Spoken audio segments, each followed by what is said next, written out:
Well, today begins Black History Month, a time to pause and look back at the influence of Black history on American history. And a local performer has seen his share on the streets of South Central L.A. Chester Whitmore has witnessed the transformation of L.A. over the decades, and he has some stories to tell. CBS 2's DeMarco Morgan was all ears. He jokingly calls himself etc., etc., etc., a local dance icon who moonlights as a band leader, filmmaker, martial artist, and most importantly, historian of South LA's Central Avenue. As we kick off Black History Month, we begin by taking a walk back through time with the one and only Chester Whitmore. You talk about American music, you're talking about black music. After you're talking about dance, you're talking about black dance. And there is no better dance master than Chester Whitmore. When not touring, Chester, who performs all over the world, teaches not only dance, but the vibrant history of black influence on entertainment. I first met Chester pre-COVID back in November of 2019. Chicago, Bronxville, New York City, Harlem, Los Angeles, Central. The storied history of South LA's Central Avenue from the 1920s until the mid-50s. You could walk down Central at 1:30 in the morning, 2 in the morning, for 8 miles and hear nothing but music. There is no place that's seen more of Central Avenue's cultural influence than the Dunbar Hotel. The first high-rise luxury hotel built for blacks. These days, the Dunbar is a historical monument that houses low-income singers, but in its prime, it was not only glamorous, but also groundbreaking.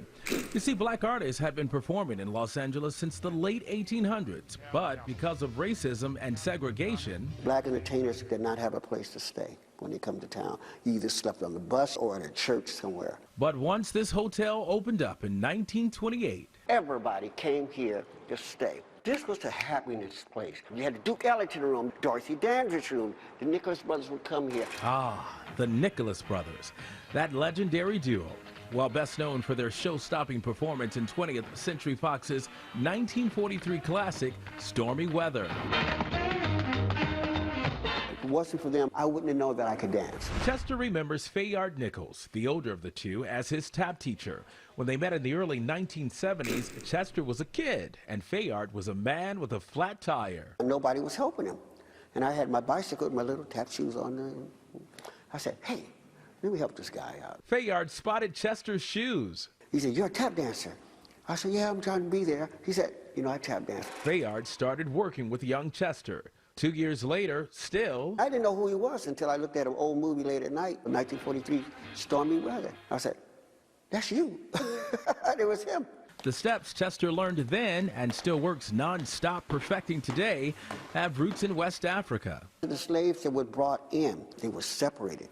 Can't talk their own languages. But the main thing they maintained was with the rhythms. So when they came to America, they can pick up sticks, rocks, bottles, whatever it was, in order to duplicate that sound. There were no books, but they remembered the rhythm, so they just started to drop it into their feet.